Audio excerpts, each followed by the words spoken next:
بركان الحيدوسي درب نادي الهلال من 2004 ل 2006 وفاز معه بلقبين للدوري 2005 و2006. جول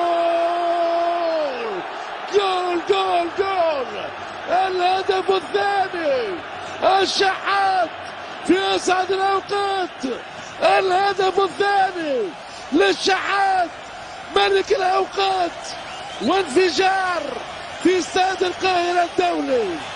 هدف ثاني للأهلي المصري في وسط بركان جماهيري ورجة أرضية في مدرجات استاد القاهرة الدولي. حسين الشحات وتاريخ النجاح من مارسيل كولر.